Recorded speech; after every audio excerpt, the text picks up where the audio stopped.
ओम सरस्वती विद्महे ब्रह्मपुत्राय धीमहि तन्नो देवी प्रचोदयात्।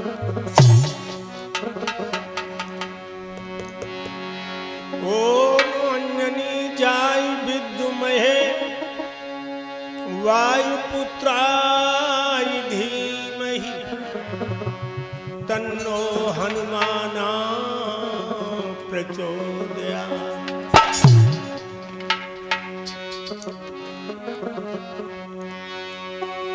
नहीं दोस्तों की ताकत है,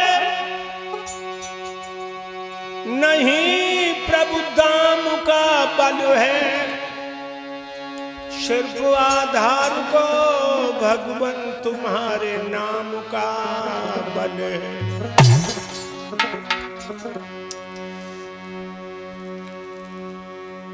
कर कृपा पारे लगाए दे मेरी टूटी सी किस्ती है।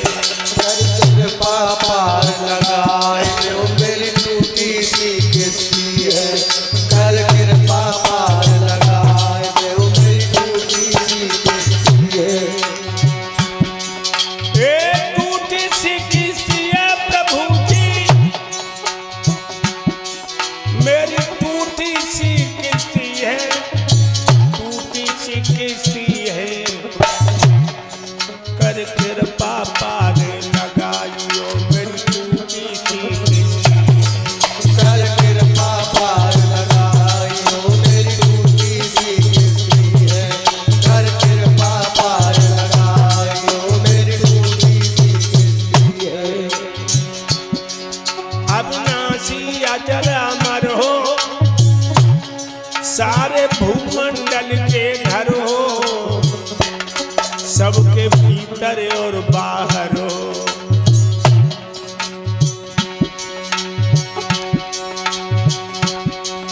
अविनाशी अजर अमर हो, सारे भूमंडल के घर हो, सबके भीतर और बाहर हो। अरे कारीगर बड़ी भारी हो, क्या रची अजब से की है। कर कृपा पारे लगाई दे मेरी टूटी सी किस्ती है। कर कृपा पार लगाइयो मेरी टूटी सी किस्ती है। कर कृपा पार लगाइयो मेरी टूटी सी किस्ती है। सबका न्याय करो जगराई, बिना वजीरो बिना सिपाही, करो फैसला कलमन स्याही।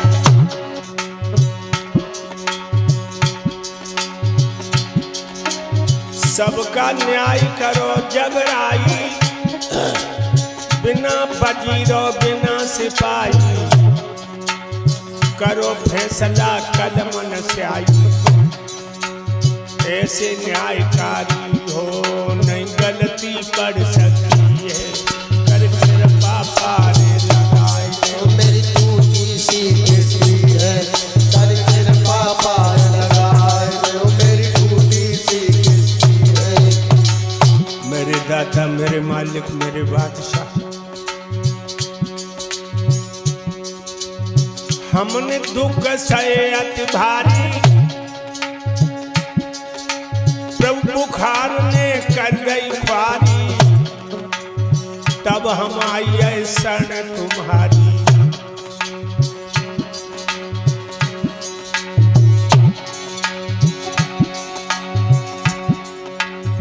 हमने दुख सहे प्रभु भारी, इस बुखार ने कर गई ख्वारी, तब हम आइए शरण तुम्हारी।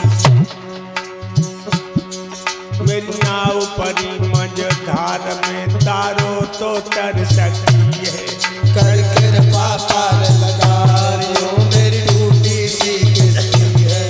कर कृपा पार लगाइयो मेरी टूटी सी किस्ती है। एक टूटी सी किस्ती है प्रभु जी मेरी टूटी सी किस्ती है। एक टूटी सी किस्ती है।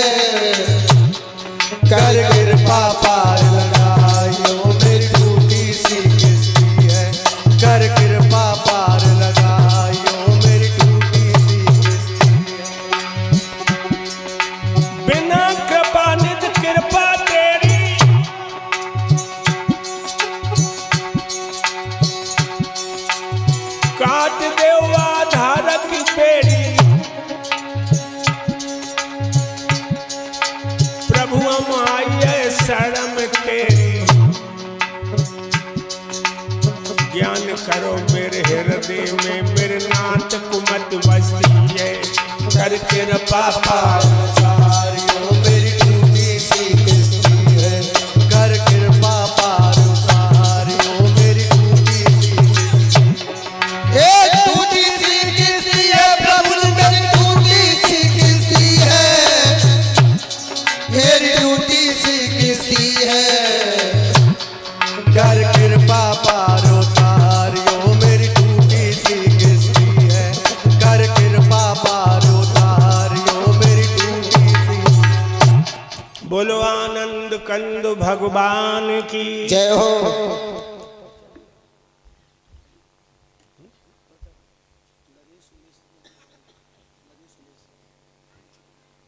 प्रिय भक्तों, इस पावन स्त्री पर श्रीमद् भागवत सप्ताह पारायण का आज द्वितीय दिवस, जो परीक्षक बने हुए हैं उमेश जी और नरेश भैया, उमेश भैया सब ने बड़े हर्षोल्लास के साथ 7 दिन के लिए ज्ञान की गंगा बहाई, जिसमें हमारे संत भगवानों ने भी अपना अमूल समय दिया। भक्तों, जिस कथा में,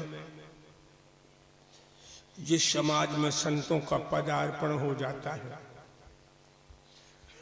वहां का जीव ही नहीं पृथ्वी का कण कण धन्य हो जाता है।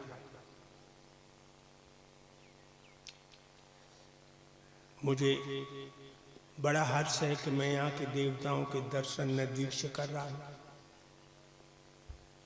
और ये भी बता दूं भक्तों, संत भगवानों का पदार्पण होना सारे देवताओं का आगमन माना जाता है।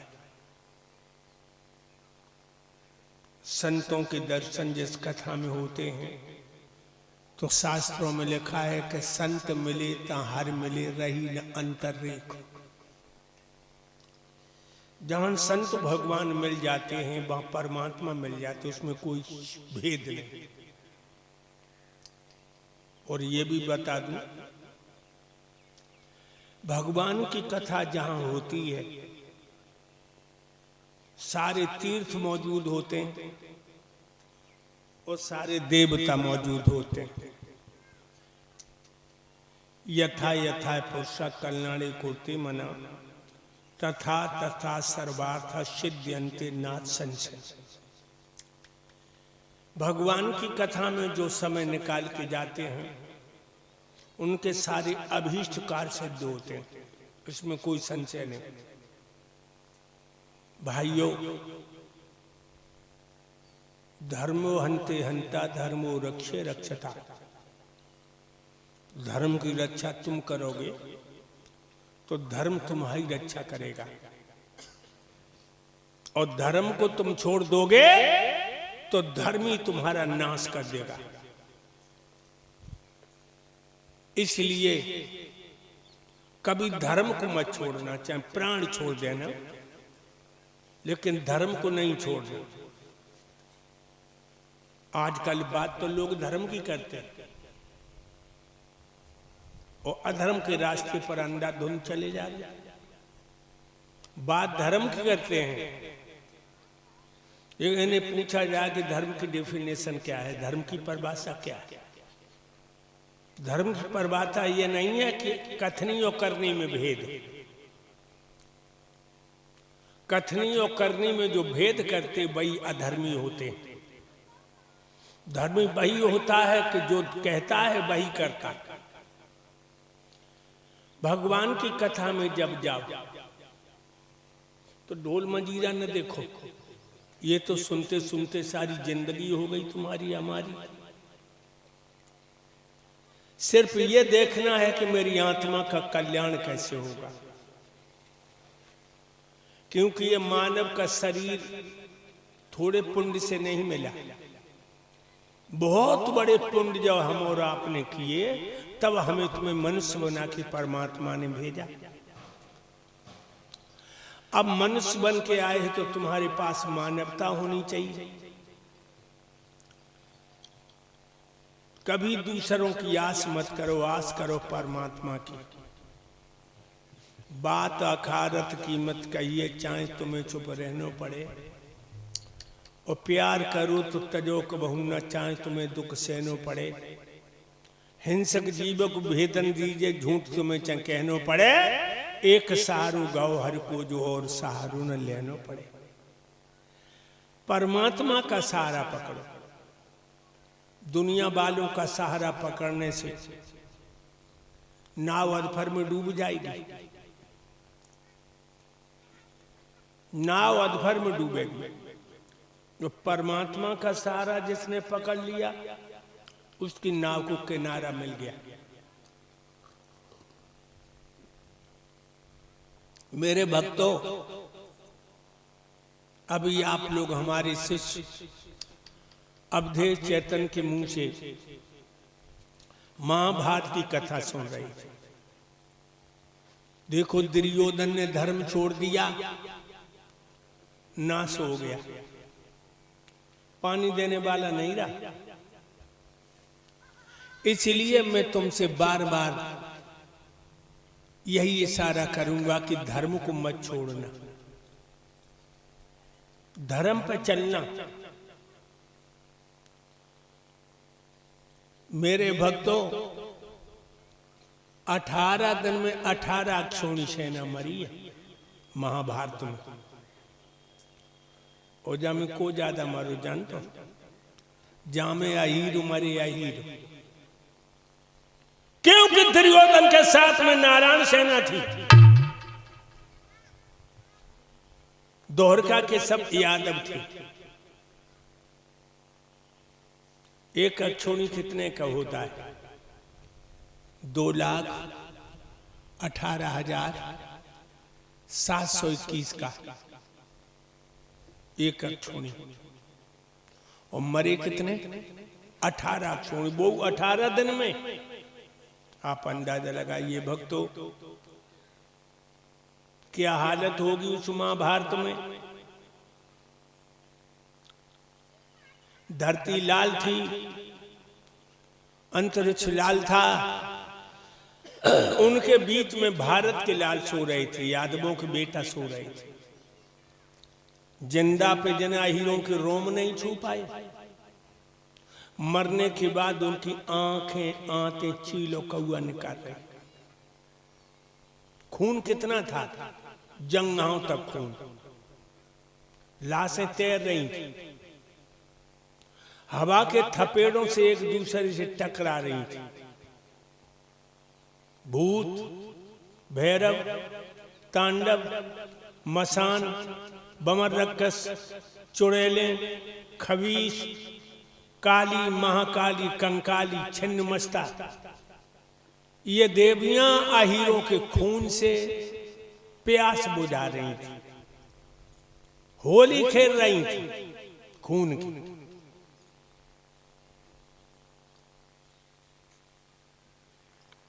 दुर्योधन की कमर तोड़ दी भीम ने।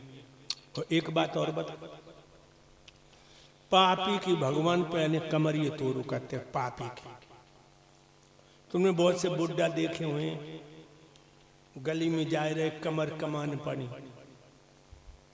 कमर कमान बनी। इनने जुआनी में आदमी को आदमी ना समझो, भगवान ने कमर तोड़ दी। कभी बाबा बनेंगे हम, जो ये पहली खबर होती। अकल जैसी बुढ़ापे में, जवानी में अगर होती तो ऐसी हरकतें हरगिज़ नहीं करती जवानी में, जो अपनी तंदुरुस्ती की ने पहली फिक्र होती।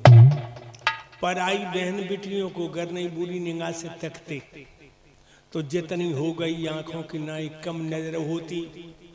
अधिक सेहतियान ने जो तुम नहीं देते जवानी में, तो धोखे क्यों भला चलते नहीं, टेढ़ी कमर होती। इसीलिए कहा कि जब जवानी की मंजिल बड़ी कठिन है, जो बता दूं आपको, जाने जवानी काट लई तो सोच लो वो जीत गो। क्यों? जवानी में नजर इंसान की धोखा खाई जाती है। इसीलिए बताया है कि जवानी के दिन जिसने निष्पाप होके पार कर लिए वो जीत गया। क्योंकि धोखा जवानी में ही खाता है आदमी। बुढ़ापा तो सब काट लेते, लेकिन जवानी में सबसे बड़ा खतरा होता है पराई बहन बेटियों का। यहाँ चलो संभल के, जननी सम देखो पर नारी, और धन पराओ बिसते बिस भारी। पराई स्त्री को जननी के समान देखो। जननी जानते हो? जन्म देने वाली। और दूसरे के धन को मिट्टी के समान। बस समझ लेना, तुम्हारी आत्मा का कल्याण हो जाएगा। कतई सन्यासी न बनो, कतई बैरागी न बनो, कतई घर न छोड़ो। आदत बुरी संभाल ले, बस हो गया भजन। और मन की तरंग को मार ले, बस हो गया भजन। कभी भी पाप वाले रास्ते को एक बार देखे दोबारा मत देखना। पहली नजर तो चली जाएगी, पहली नजर चली जाएगी, दूसरी नजर मत फेंकना, बच जाओगे। मेरे भक्तों, दुर्योधन पेट के बल लेटो। भैया दूसरा सन तुम कहां हो? बहनों जयद्रथ तुम कहां हो? गुरुपुत्र अश्वत्थामा तुम कहां चले गए? आवाज इन लाशों में दब के रह गई। तो लो चील कौआ टूट पड़े। दुर्योधन की आंखें फोड़ बेको। बाने आगे से पक्षी हटाए, पीछे से सियार ने मांस की बकोटी भर ली। किसकी बात कर रहा हूं? उस दुर्योधन की जो अपने घर से निकलता था तो पक्षी छाया कर लेते थे, पखेरु छाया कर लेते थे। एक बात और बताएं भक्तों, जब तुम बुरा कर्म करोगे बहुत आनंद आएगा। जब तुम बुरा कर्म करोगे बहुत आनंद आएगा, लेकिन परिणाम भयंकर देखे गए। बुरा कर्म होता है खून की तरह। खून सुर्ख लाल होता है, जमीन पर गिर के थोड़ी देर में काला हो जाता है। ध्यान रखिए। इसी तरह जब तुम बुरा कर्म करोगे बहुत आनंद आएगा, परिणाम भयंकर देखेंगे। बुरा कर्म होता बबूल की बीज की तरह। बबूल का बीज कभी लेकर के उंगलियों से यूं करना, बहुत मुलायम, रेशम से मुलायम, लेकिन जमीन से निकलता है कांटे। याद रखना लोगों, जब बुरा कर्म करोगे बहुत आनंद आएगा, परिणाम बहुत भयंकर। आज कुंती बड़ी खुश है कि हमारे 5 बेटों ने दुर्योधन का नाश कर दिया। और दुर्योधन की मैया गंधारिन एक कमरा में बैठी है, घुटनों मुंह छुपाई के रो रही है। सब मर गए हमारे। तो लोग कानों में पदचाप सुनाई दी, मानो कोई कमरा की तरफ आए रहो। तो गंधारिन बोली, कौन है? मेरे कमरे की तरफ कौन आ रहा है? आवाज आई, भाभी मैं हूं तुम्हारा देवर विदुर। आओ देवर। चाचा विदुर बैठ गए। गंधारिन बोली, देवर हमें एक बात बताओ, हमारे 100 बेटा थे, सब मर गए, कोई बचो हुए?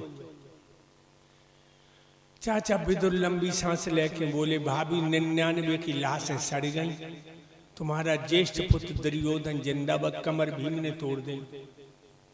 सोई घुटनों में मुंह छुपा करके फपक फपक के रोने लगी और कहने लगी, देवर विदुर जब पहले दिन युद्ध का शुभारंभ हुआ, 5 पांडवों ने कुंती के पैर छुए कि हमें आशीर्वाद दो, विजय पाके आऊं। तो कुंती ने कहा, विजयीवान भव, तुम्हारी विजय हो। और जब दुर्योधन आओ हमसे आशीर्वाद लेने, बोला मां मुझे आशीर्वाद दो, मैं दुश्मनों से जीत के आऊं तो मैंने कहा बेटा बाहर के किसी दुश्मन से लड़ने जाता मैं विजयी बान भाव का आशीर्वाद देती। तू तो अपने भैया मारबे को जाए रहो, मैं तुझे विजयी बान भाव का आशीर्वाद नहीं दूंगी। देवर विदुर मेरा बेटा बिना आशीर्वाद के चला गया। तब तो मुकाबला था कुंती के पूतों से, अब मेरे बेटे का मुकाबला है यम के दूतों से। मरने से पहले अपने बेटा के माथे को चूम ले। चाचा विदुर बोले चलो भाभी चल दे। वहां पहुंचे जब दुर्योधन अपने शरीर को बचाने में लगा था, चाचा विदुर ने जानवर इधर उधर भगा दिए। जो मैया को देखो दुर्योधन बोलो माँ आप आ गए। एकदम से मैया माथे को चूम को बोली बेटा कितनों तो समझाओ कि कचुन कर पंडवाओं को 5 ही गांव दे दे, तू नहीं मान। तूने कहा हम ही जाना में धर्म हम ही अजन्मी अधर्म। मैं धर्म को भी जानते हैं अधर्म को भी जानते हैं, लेकिन धर्म मेरी प्रवृत्ति नहीं है, धर्म में अधर्म से मेरी निवृत्ति नहीं है। बिना इज्जू के सूचनों को बर नहीं देंगे। और लला भगवान कन्हैया ने कही कि मान ले दुर्योधन, तो तूने भगवान की ये बात नहीं मानी।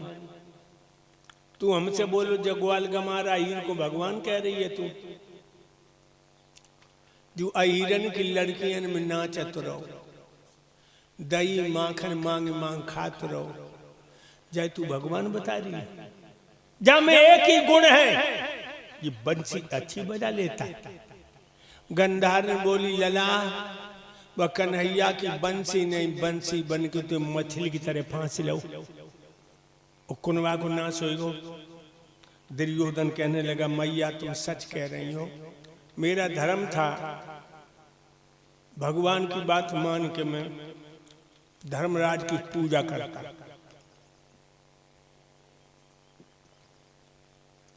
लेकिन हमारी संगठन में विनाश कर दो। समझो लोगों, गलत संगत मत करना कभी। जुआरी की संगत करोगे जुआ खेलने लगोगे, ध्यान रखो। दारूबाज की संगत करोगे दारू पीने लगोगे।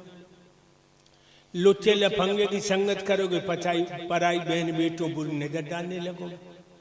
हमेशा संगत करना संतों की।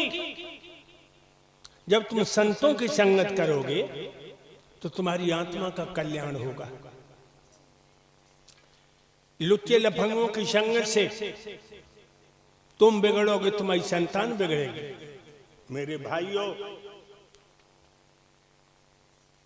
दुर्योधन कान लोगों मैया तुम सच कह रही हो, हमें धर्मराज की पूजा करनी चाहिए। तो मैया ऐसे चौकी भक्तों जैसे कहोगे धोखे से पैर जलत भाई अंगारा पड़ा हो, क्योंकि अच्छी बात तो दुर्योधन के मुंह से जीवन में निकली ना, आज पहली बार गंधार सुन रही है। और जानते हो नीच की पहचान क्या है? नीच के मुंह से कभी अच्छे शब्द नहीं निकलेंगे, नस्त की तुम्हारे कलेजे को चीरते हुए निकलेंगे। ध्यान रखिए। पागल पे गुदना गुदबाउल तो उल्टो सूजो गूंदे गो, और ऊंट पेड़ ते पहुंची हो तो पत्ते पत्ता सूते गो। अंधा पे भैंसिया कुतबाओ, अंधा पे भैंसिया कुतबाओ तो 9 की 11 कूते गो। वो कुत्ते चाहे कितनों समझाइयो वो तो टांग उठाए के ध्यान रखना।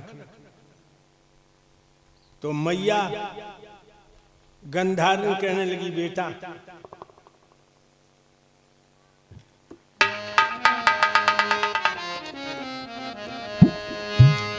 आई तो याद धर्म की अंत समय पर आई,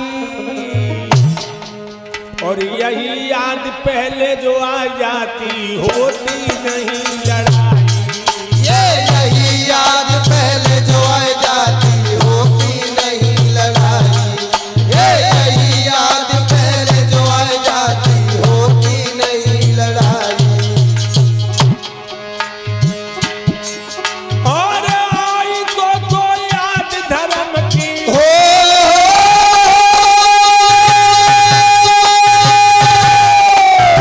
आई तो याद धर्म की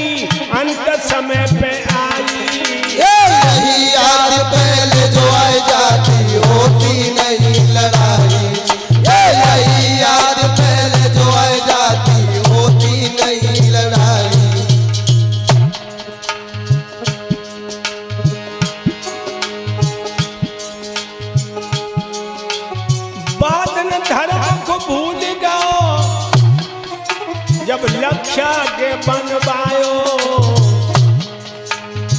कुंती और पंडवन को तुम न्योता देख बुलवायो।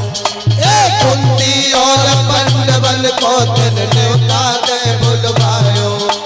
कुंती और पंडवन को तुम न्योता दे बुलवायो। फूंक दिए तुम्हारा बने बाद में जश्न मनायो और काननी चले दुर्योधन तो बाद में नहीं समझायो। काननी चले दुर्योधन तो बाद में नहीं समझायो। काननी चले दुर्योधन तो बाद में नहीं समझायो। बाद में कृपा भाई विदुर की बच गए पांचों भाई। यही याद पहले जो आ जाती होती नहीं लड़ाई।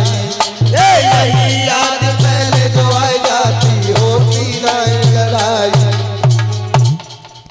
बादन तूने जब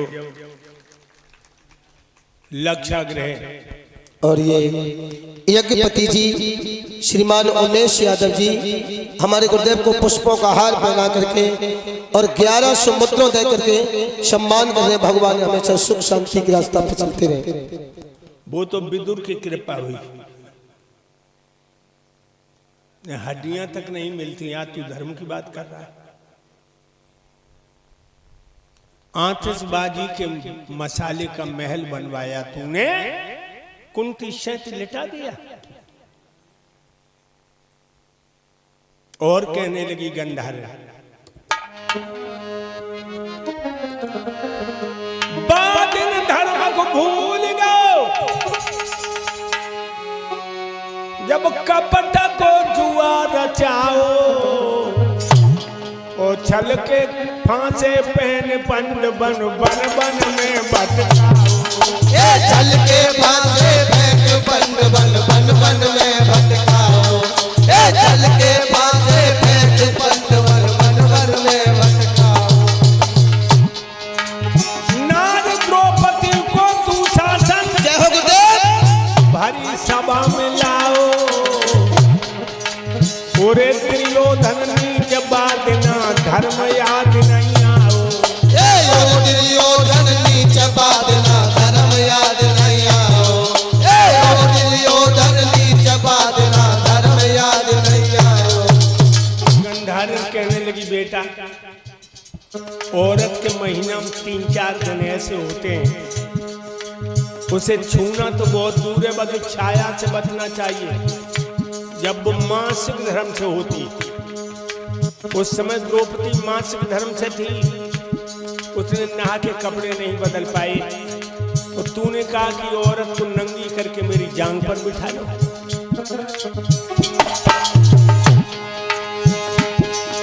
रजसुला नारी की साड़ी सभा बीच खिंचवाई।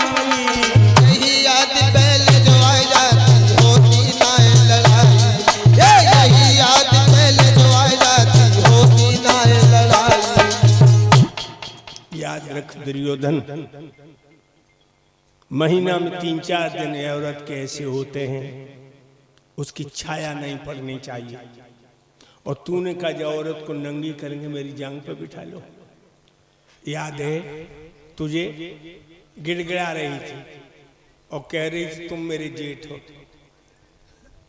छोटे भाई की औरत बेटी के समान होती है और कह रही थी क्या, मत वो नंगी करे सभा में, जेठ उल्हाने हो जाएंगे। चांडाल चौकड़ी के भीतर सब लोग बिराने हो जाएंगे। चांडाल चौकड़ी के भीतर सब लोग बिराने हो जाएंगे। चांडाल चौकड़ी के अंदर सब लोग बिराने हो जाएंगे। कह रही थी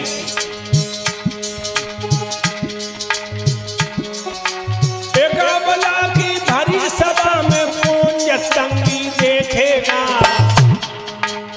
दादा भीषम सभा के अंदर बहू को नंगी देखेगा। दादा भीषम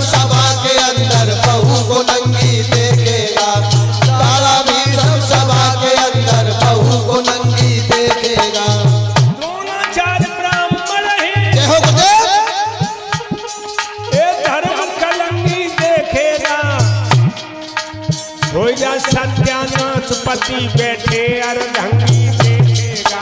हो जाए सत्यानाश पति बैठे अर्धंगी देखेगा। हो जाए सत्यानाश पति बैठे अर्धंगी देखेगा। एक अबला की भरी सभा में कौन ये तंगी देखेगा? और दादा भीष्म सभा के अंदर बहू को नंगी देखेगा? ये ससुर हैं और हमें नंगी करवा रहे हैं। अरे द्रोणाचार्य तुम तो ब्राह्मण हो, ब्राह्मण तो धर्म का स्तंभ होता है, तुम भी देख रहे हो, सत्यानाश हो जाएगा। लेकिन भक्त तो कोई नहीं बोला, कोई नहीं बोला। ये सारी सभा चुप बैठी, ऐसा इंसाफ नहीं देखा। और आज तलक बिटिया को नंगी करता बाप नहीं देखा। आज तलक बिटिया को नंगी करता बाप नहीं देखा। आज तलक बिटिया को नंगी करता बाप नहीं देखा। ये भीमसेन से गदाधारी हमने चुपचाप नहीं देखा। नकुल और सहदेव जिन्होंने अपने आप नहीं देखा। नकुल और सहदेव इन्होंने अपने आप नहीं देखा। नकुल और सहदेव इन्होंने अपने आप नहीं देखा। घड़ा पाप का भर जाएगा, तब होश ठिकाने आ जाएंगे। चांडाल चौकड़ी के भीतर सब लोग वीरान हो जाएंगे। चांडाल चौकड़ी के भीतर सब लोग वीरान हो जाएंगे। सारी सभा चुप बैठी, ऐसा इंसाफ नहीं देखा। और आज तलक बिटिया को नंगी करता बाप नहीं देखा। किसी बाप ने अपनी बेटी अपने हाथों से नंगा नहीं किया। अरे भीम, तुम्हारी गदा की अग्नि कहाँ चली गई? नकुल सहदेव तुम तो काऊ में हो ही नहीं। सोई कर्ण खड़ा हो गया। कर्ण बोला, बोलती चली जा रही है, कोई तू सती सावित्री है? 5-5 को रहती तू रंडी और बदमाश है। ये कर्ण ने कह दिया। कर्ण ने कह दिया तू रंडी और बदमाश है, 5 है तेरे। सोई द्रौपदी के आंसू निकल गए और बोली, ये कर्ण जैसे महारथी इनकी नई जबान में बंदी है। वो अंधे का है सिर्फ एक, यहाँ सभी सभा क्या आंधी है। अंधे का है एक सिर्फ, क्या सभी सभाया आंधी है। अंधे का है एक सिर्फ, क्या सभी सभाया आंधी है।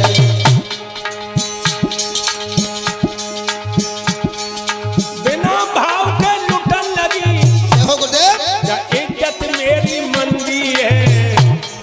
आधारण दिन में डाल लई, आधारण दिल में जान लई, यहाँ नियत सभी की गंदी है। गुरुदेव ने हमें जान लई, नियत सभी की गंदी है। गुरुदेव ने हमें जान लई, नियत सभी की गंदी है। ये कर्ण अंग देश के राजा है। इनके मुंह से कितने गंदे शब्द निकल रहे हैं, मैं समझ चुकी हूं। सबकी आंखों में सुअर का बाल है। पर आई औरत को नंगी देखने के लिए बैठे हुए और बोली, मोर रंडी और बदमाश बताए रहे, बाकी सभी खरे बैठे।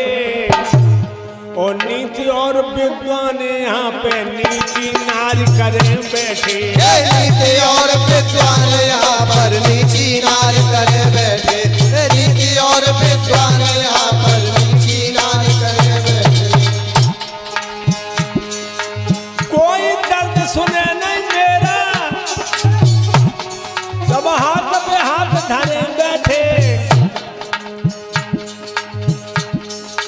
दुर्योधन मोरान समझ मेरे 5 पति मरे बैठे। दुर्योधन मोरान समझ मेरे 5 पति मरे बैठे।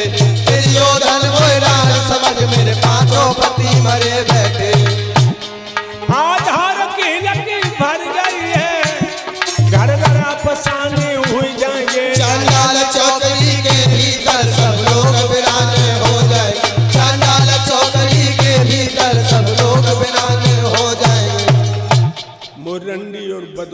सुनता रहे, बाकी सभी खड़े बैठे।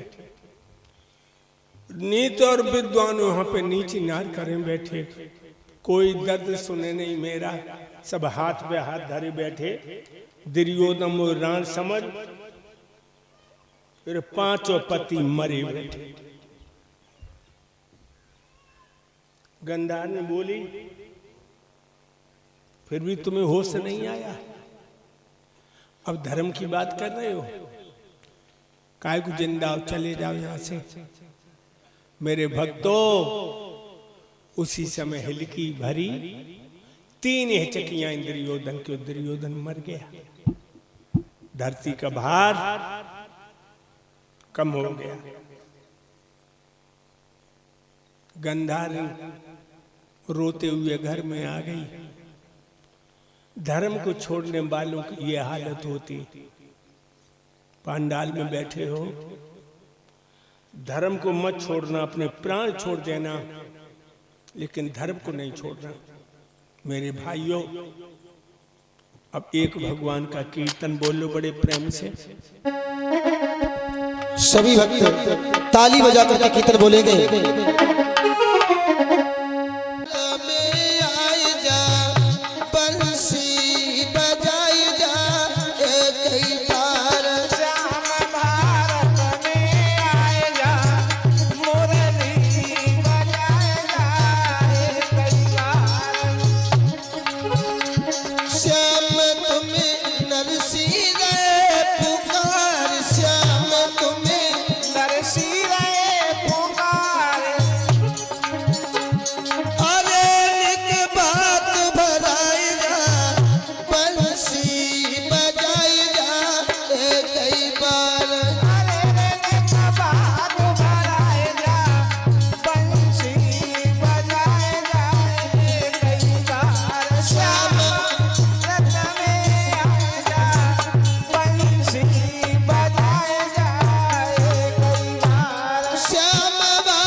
से बयान करो, हमारी भक्ति में अर्जुन की ठेकेदारी नहीं है। हमें भक्त समान प्रिय है। मैं यहां भी तुम्हारे साथ और वहां भी तुम्हारे साथ। मेरे भक्तों, उसी समय दादा की 3 हिचकी आई और ओम शांति कहकर दादा ने अपने शरीर को छोड़ दिया। कितनी उम्र थी दादा भीष्म की? 285 वर्ष 6 महीने 11 दिन की उम्र थी। दादा की उम्र थी 285 वर्ष 6 महीने 11 दिन की। अपने शरीर को छोड़ दिया। ध्यान रखिए लोगों, पंडवा रोते धोते दादा का दाह संस्कार करते हैं। दादा की लाश में जितना वजन है उतना ही घी। दादा की लाश में जितना वजन है उतना ही धूप। दादा की लाश में जितना वजन है उतनी चंदन की लकड़ी, और दादा के शरीर का हवन कर दिया। तुम लोग भी भागवत सुनने आए हो। आज से दारू छोड़ दो, गुटखा छोड़ दो, तंबाकू छोड़ दो और ये पैसा इकट्ठा करना शुरू कर दो। जब तक मरोगे तब तक इतना हो जाएगा कि औलाद को घर से नहीं देना पड़ेगा। ध्यान रखो,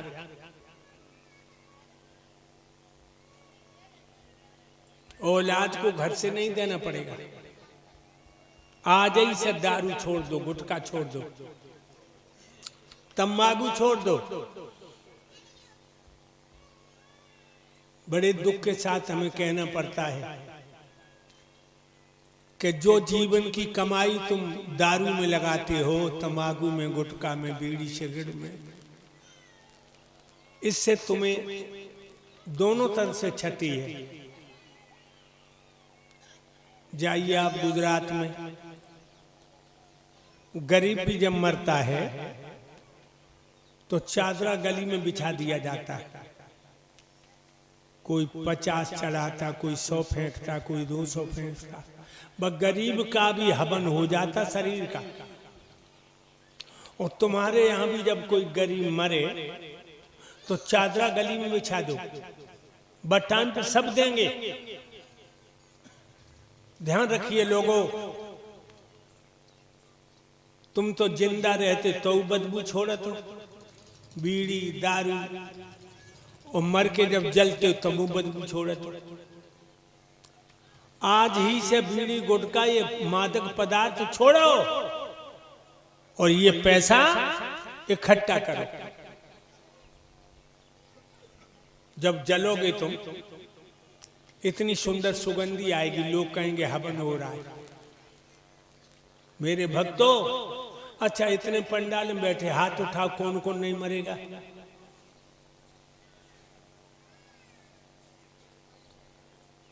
लोगों जिधर देखो उधर ही मौत के बीमार बैठे हैं।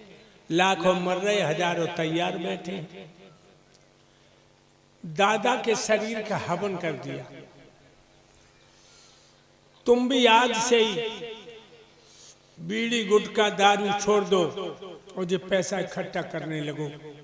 जब तक मरोगे इतना हो जाएगा कि तुम्हारी जब डेड बॉडी जलेगी ना तो लोग कहेंगे हवन हो रहा है। इस तरह से दादा के शरीर का दाह संस्कार किया गया। मेरे प्यारे भक्तों, इधर रात के 12 बजे चाचा विदुर, कुंती, गंधारण, धृतराष्ट्र, विदुर की पत्नी घर छोड़ के निकल गए व्यास आश्रम में, और योग विधान के द्वारा उन्होंने अपने शरीर को छोड़ा। जब धर्मराज को पता लगा कि चाचा विदुर, कुंती, गंधारण, धृतराष्ट्र दुनिया से चले गए, उन्होंने अपने चारों भाई बुलाए, नकुल, सहदेव, भीम, अर्जुन, और कहने लगे भैया ये जीवन क्या है, मृत तृष्णा, इसमें विश्राम नहीं मिलता। और बिल्कुल सही बात है लोगों, हम तुम रोते रोते पैदा भाई, और रोते रोते सारी जिंदगी चली गई। रोने वाले साथ छोड़ गए। इसलिए मेरे प्यारे भक्तों, परम पिता परमात्मा को याद करो। आज परीक्षित अभिमन्यु के पुत्र हैं, उन्हें दिल्ली का तख्त दिया। अपने चारों भाइयों से धर्मराज बोले, चलो भैया प्रायश्चित करना है तो हिमालय में गल जाएं। परीक्षित को राजा बना करके पांचों पांडवा, द्रौपदी, धर्मराज के संग एक कुत्ता, जो धर्म का प्रतीक, हिमालय में गलने को चले। आगे कुत्ता है, कुत्ता के पीछे धर्मराज, धर्म के पीछे अर्जुन, अर्जुन के पीछे भीम, भीम के पीछे नकुल सहदेव, सबके पीछे द्रौपदी। तो भक्तों, द्रौपदी पहले गलने लगी, घुटनों तक गल गई तो गिर गई। द्रौपदी का भीम से प्यार था, एकदम बोली, पिया भीम में गल रही हूं। जो भीम ने देखा, धर्मराज से कहा, भैया धर्म, पांचाली गिर गई। तो धर्मराज ने पीछे नहीं देखा, आगे मुंह किए का, भीम ये समय मोह बढ़ाने का नहीं है, गलने को तो आई है। भीम कहने लगे, जब बताओ भैया, जब द्रौपदी पहले क्यों गली, जब सबके पीछे।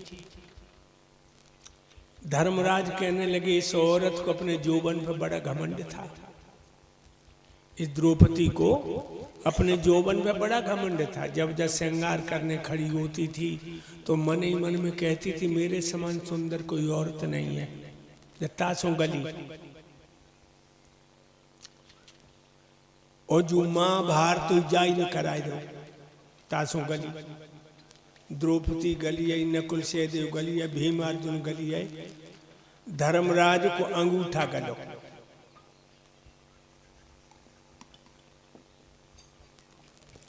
थोड़ा झूठ बोल गए थे ना।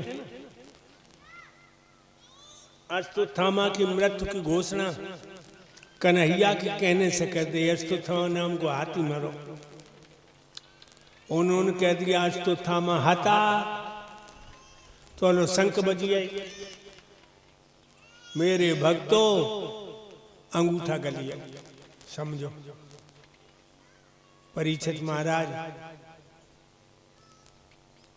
जिंदगी में एक बार झूठ बोले, अंगूठा गलिया, और हम तुम सवेरे संजा लुके तो झूठ बोलता हो। बताओ, मरे हो कि जिंदा हो? आधार को अगर पूछी जाए तो हम तुम जिंदा नहीं हो। आप लोग सोच रहे होंगे, स्वामी जी खाते पीते छोते जगते बोलते चालते चलते फिरते, हम जिंदा नहीं। नहीं, तुम्हें जिंदा मुर्दे की पहचान नहीं। मैं बताऊं तुम्हें,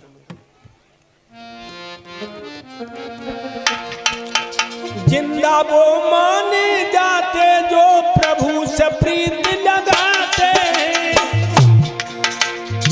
जगत जाल में फंसने वाले सब मुर्दा कहलाते हैं। जिंदा वो माने जाते जो प्रभु से प्रीत लगाते हैं, जगत जाल में फंसने वाले सब मुर्दा कहलाते हैं। मेरी एक एक बात आप अपने दिल में रखना। मेरे दिल,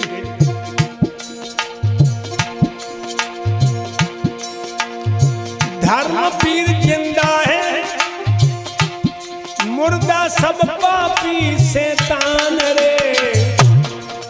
आधार तुम्हें आज समझाएंगे, सुनो लगा के ध्यान रे। गुरुदेव तुम्हें आज समझाएंगे, सुनो लगा के ध्यान रे।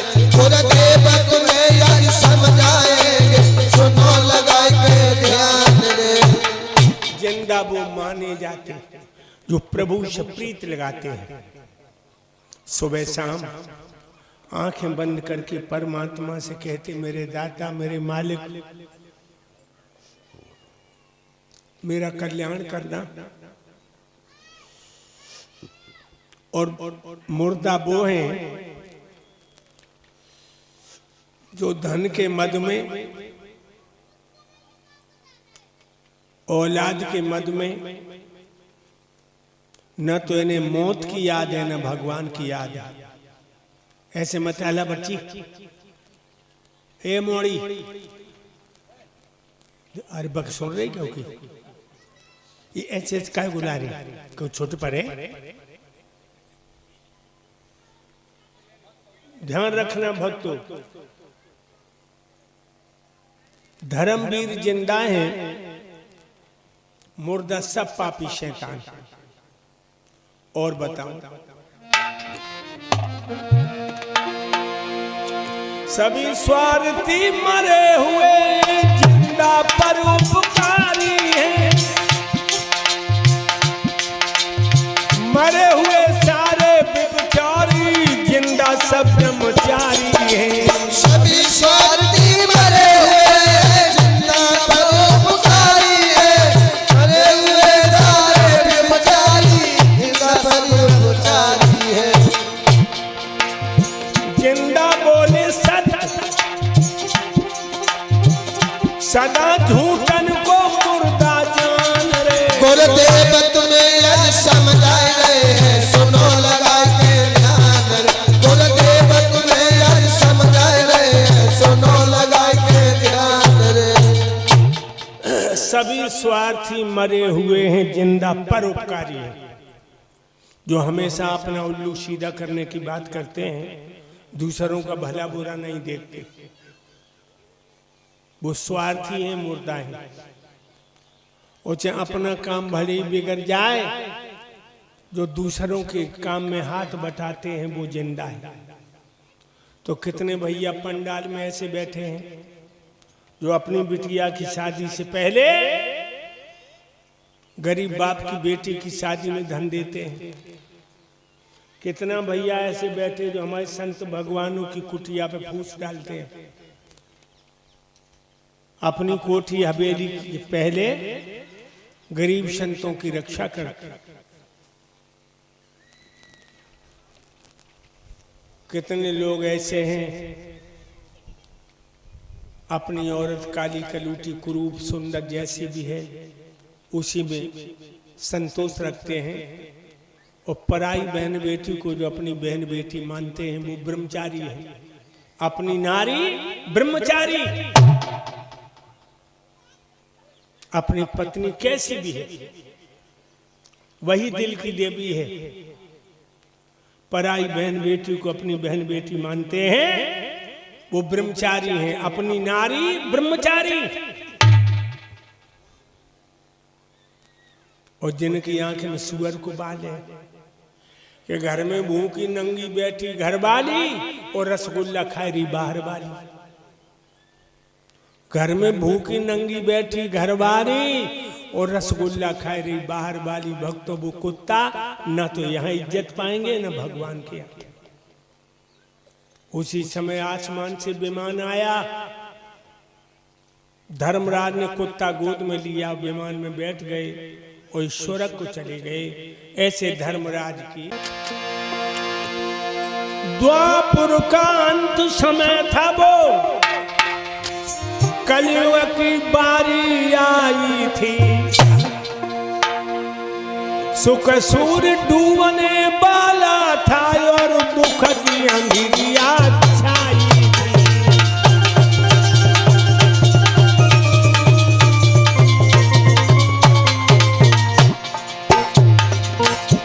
द्वापर का अंत समय था, कलयुग आने वाला था।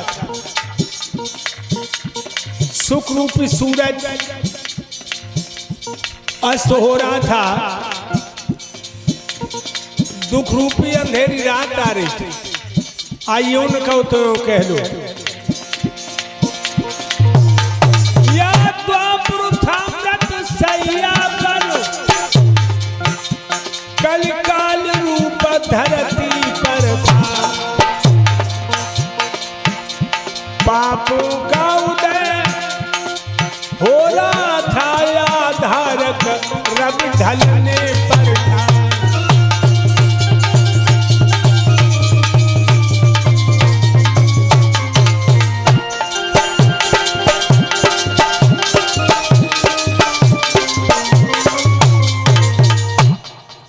द्वापर का अंत समय था, कलयुग आने वाला था, सुख रूपी सूरज अस्त हो रहा था और दुख रूपी अंधेरी रात आ रही थी।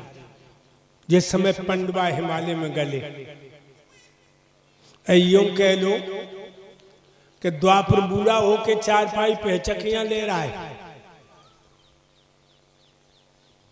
और कलयुग पैदा होकर किलकारियां मार मार के हंस रहा है। उस समय महाराज धर्मराज का स्वर्ग के लिए प्रस्थान हुआ। महाराज परीक्षित दिल्ली के राजा हैं। एक दिन महाराज परीक्षित सफेद घोड़ा पर सवार होकर जंगल में शिकार को चले। सानंद वो जंगल की बिसर बिहारी को देखता हुआ जा रहा है। राजा की अखियां क्यारी क्यारी का आलिंगन कर रही हैं। जरा भी कहीं पत्ता खटकता तो महाराज का घोड़ा चौंकता मानो शिकार आ गया।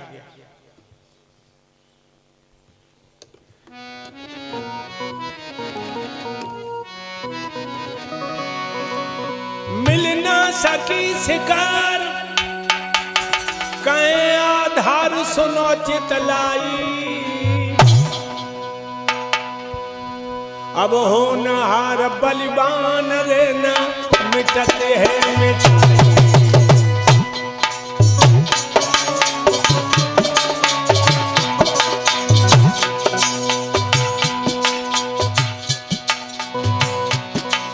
और देखी नजर पसार पछैया प्यार चले मेरे भाई।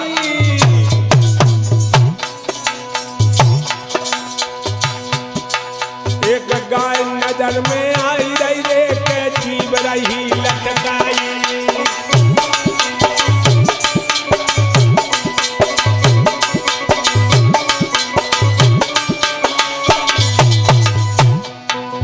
नजर बढ़ा के देखा है तो एक गाय जिसकी जीभ बाहर को निकली है, बार बार मलमूत्र छोड़ रही है। आंखें न ते आंसू जारी है जो बहुत विपत की मारी है।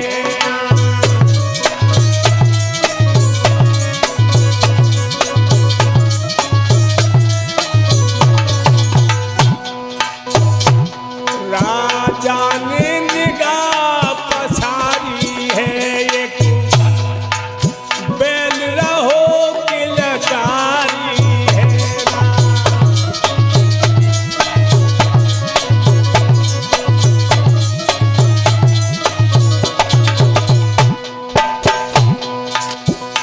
देखा है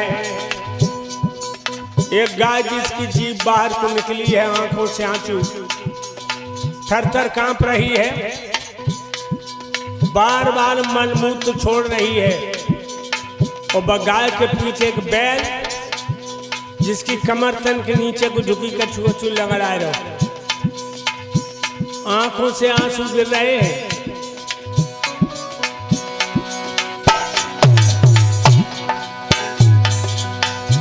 राजा ने निगाह पसारी है जाने दुखिया गाय निहारी है।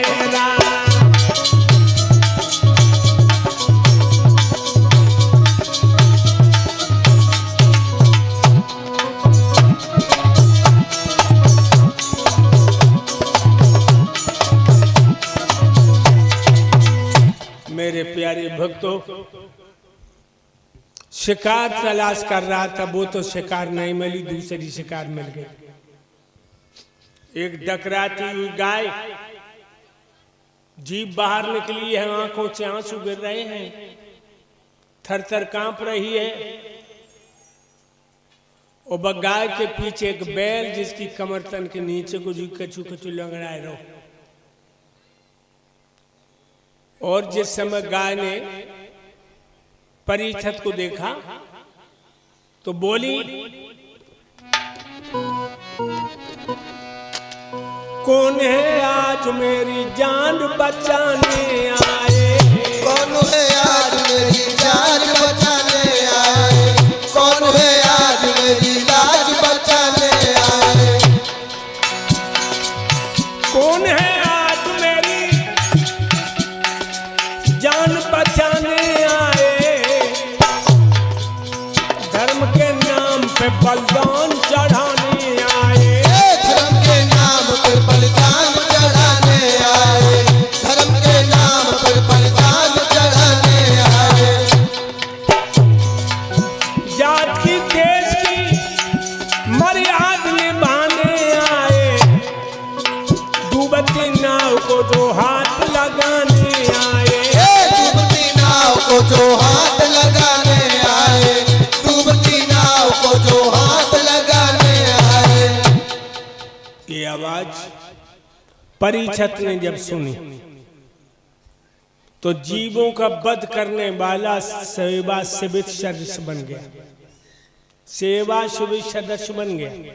खींच ली तलवार और कहने लगा, ये रे पाखंडी, जिस गाय पे तूने आंख उठाई, आंख को फोड़ दूंगा। जिस गाय पे तूने हाथ उठाया, से हाथ को तोड़ दूंगा। सच्चा हिंदू गाय की हत्या अपने आंखों से नहीं देख सकता। या तो हत्यारे को मार देगा या हत्यारे के हाथों से मर जाएगा।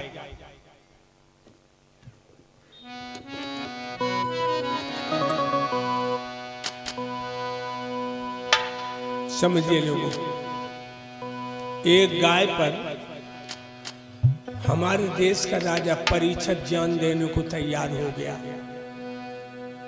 आज हजारों गायें कट रही हैं, सड़कों पर मर रही हैं।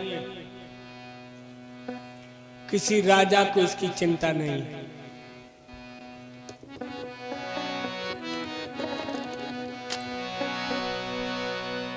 हिंदुओं, समय समय पर फैल गई तेरे अंदर बीमारी, और कैसे बच पावेगी अब जा हिंदू को में हमारी। कैसे बच पाएगी अब जा हिंदू को महामारी। कैसे बच पाएगी अब जा हिंदू को महामारी।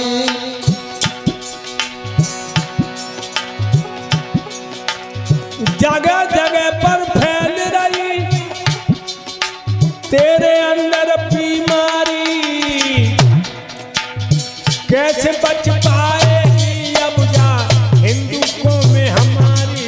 कैसे बच पाएगी अब जा हिंदू को महामारी। कैसे बच पाएगी अब जा हिंदू को महामारी।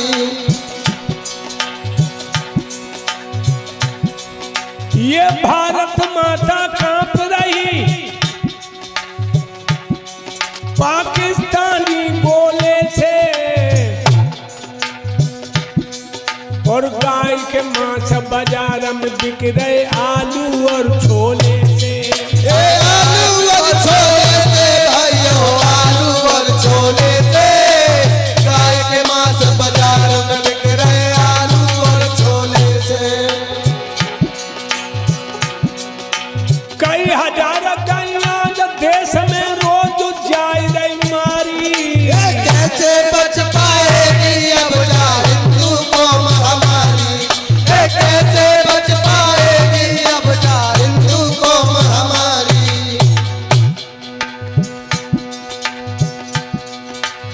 तरह तरह की फैल रही तेरे अंदर बीमारी। कैसे बच पाएगी अब जा हिंदू को महामारी। कैसे बच पाएगी अब जा हिंदू को महामारी। भारत माता कांप रही पाकिस्तानी गोले से, और गाय के मांस बाजार में बिक रहे आलू और छोले से। एक गाय पर परीक्षित अपनी जान देने को तैयार हो गया। आज हजारों गायें कट रही हैं, कोई नेता विरोध नहीं करता। अगर विरोध करेगा तो वोट बैंक कम हो जाएगा, बैंक वोट कम हो जाएगा लोगों। परिषद कह रहे हैं, अरे चांडाल, तूने जो गाय पे हाथ उठाया, इस हाथ को तोड़ दूंगा। और गाय और बैल के मुंह का फंसू कर पहुंचा, कहा घबराओ नहीं कपिले, अब तुम्हारा ये चांडाल कुछ नहीं बिगड़ पाएगा। क्यों मार रहा है तुम्हें? गाय तो नहीं बोली, बैल कहने लगा महाराज आपकी छाया में गाय ब्राह्मण महात्मा निर्भय रहते हैं, लेकिन अपनी मुसीबत में आपको इसलिए बता रहा हूं। क्या?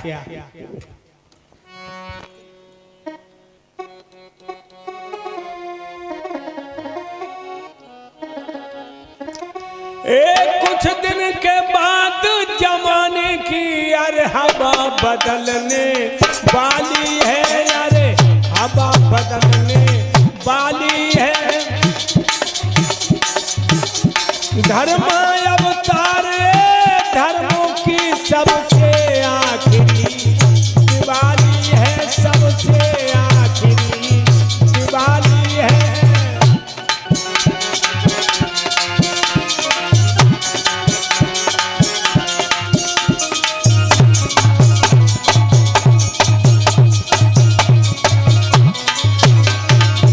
महाराज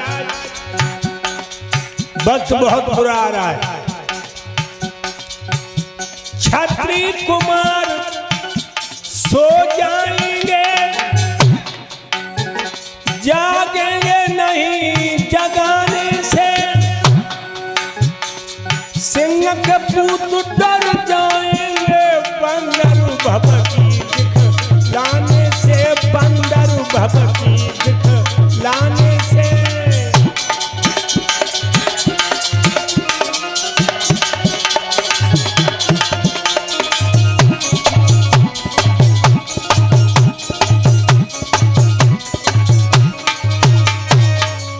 वक्त बहुत बुरा आने वाला है महाराज।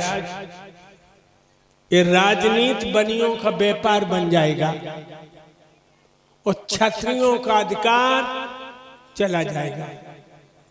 परिषद कहने लगे तुम पशु होकर मनुष्य की भाषा में बात करते हो, कौन हो तुम? बैल कहने लगा महाराज सामने जो गाय खड़ी है ये गाय नहीं है, ये पृथ्वी है। अपने भविष्य के पिता को सोच करके ये भागी जा रही है। तो महाराज मैं बैल नहीं हूं, मैं भूतल पर धर्म कहता हूं। अपनी निर्बलता के कारण मैं भी जब दुनिया को छोड़ के जा रहा। सत्युग में हमारे 20 चरण थे, मैं 3 लोकों में व्यापक था। त्रेता में 16 चरण रह गए, द्वापर में 12 चरणों से गुजर चला रहा, थोड़ा धर्म दिखाई दे रहा था। और महाराज जो सामने ये मूसा लिए खड़ा है, ये कलयुग है, कलयुग। इसने आते आते भाला तान दिए और पृथ्वी को नीचे दबा दिया, हमारे पैरों को तोड़ डाला।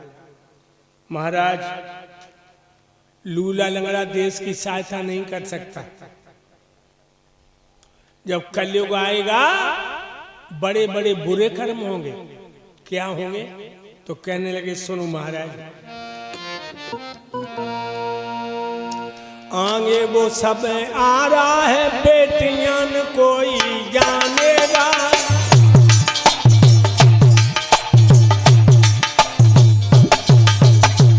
कलयुग में लोग बहन बेटी को अच्छी नजर से नहीं देखेंगे।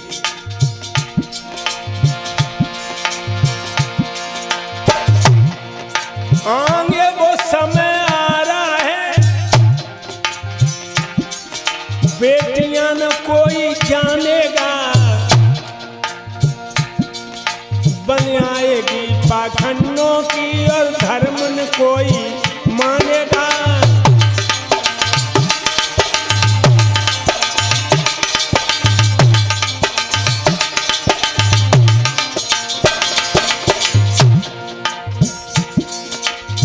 कलयुग में लोग बहन बेटियों को अच्छी नजर से नहीं देखेंगे, पाखंडियों की पूजा होगी।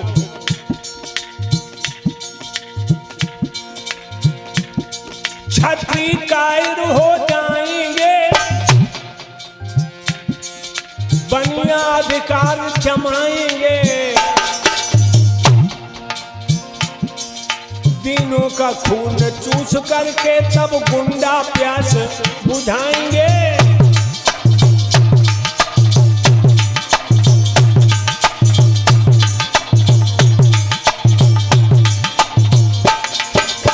महाराज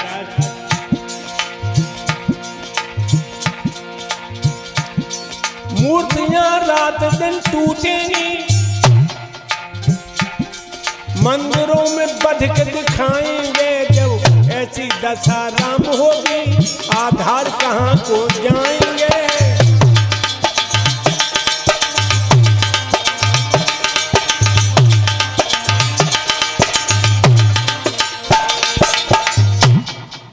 कलयुग में लोग बहन बेटियों को अच्छी नजर से नहीं देखेंगे, पाखंडियों की पूजा होगी।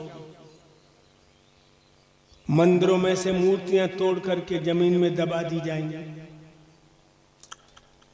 मेहनत से कमाने वाला उसके पीछे लुच्चे लफंगे गुंडे पड़ जाएंगे। ऐसी दशा होगी तो कहां जाऊंगा। गाय रूपी पृथ्वी कहने लगी मैं सारा भार उठाती हूं, दूनी तिगनी सृष्टि बढ़ जाए हमें चिंता नहीं रहती है। पर्वत नदियां तालाब सिंधु में सब अपने सर पर धारण करती हूं, लेकिन पापों से पाप हरण में दबी जा रही है। परीक्षित बोले सब मुसीबत कलयुग के कारण आए, खींच ली तलवार, हम जब कलयुग को नहीं रखेंगे। कलयुग कहने लगा महाराज बहुत अच्छा हमें ही मार दो, लेकिन एक बात का ध्यान रखना, जैसे 3 युग ब्रह्मा ने बनाए हैं तो हमें ब्रह्मा ही ने रचो है। अगर आपने मुझे मार दिया तो ब्रह्मा की आन टूट जाएगी। और महाराज दाने के अंदर घुन होता है, जिसमें आप गुड़ ही अब गुड़ होते उसमें कोई कोई गुण जरूर होता है। परीक्षित बोले तेरे अंदर तो कोई गुण हमें दिखाई नहीं दे रहा, तू तो शरीरम व्याध मंदिरम, तेरा शरीर व्याधियों का घर। कलयुग कहने लगा महाराज गुस्ताखी माफ हो, तो हम अपने गुण आपको बताएं, क्या गुण है हमारे अंदर। कल युग, कल माने मशीन, मशीनों का युग है, हर काम मशीनों से हो रहा है। वैसे एक बात बताऊं, देश हमारा बहुत उन्नति कर रहा है। जब से मोदी की सरकार आई है तब से 4 चांद लग गए। भाइयों, उन्नतशील देश नहीं होता धन के बड़े खजानों से, उन्नतशील देश नहीं होता गहरे से तहखानों से, उन्नतशील देश नहीं होता राडारों से और विमानों से। उन्नतशील देश होता है उन्नतशील जवान। जब हमारे देश का जवान उन्नति के पथ पे चलता है तो देश में क्रांति आती, क्रांति। वैसे भाइयों,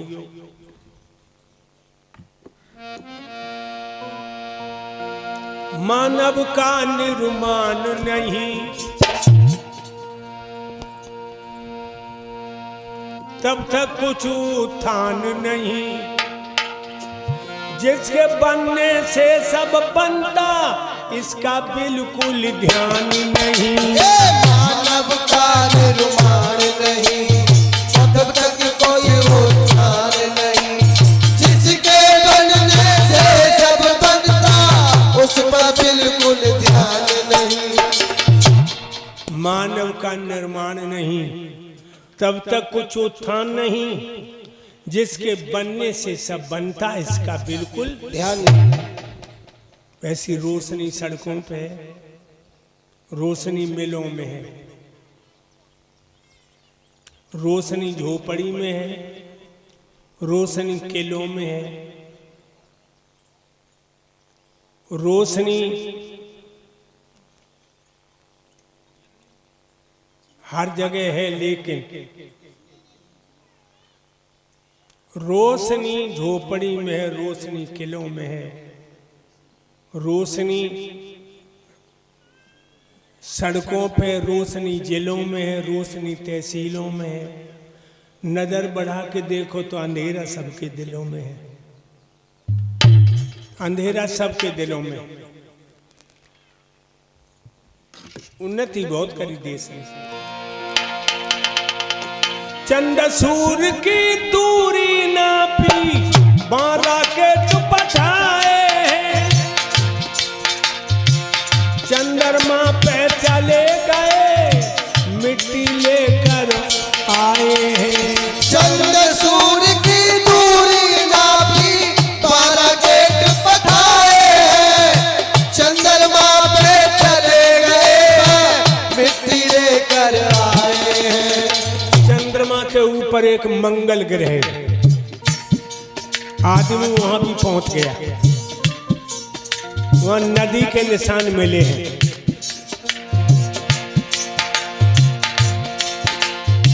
चंद सूर की दूरी नापी, 12 के दुपठाए, मंगल ग्रह पे पहुंच गया, नदी की खोज लगाए।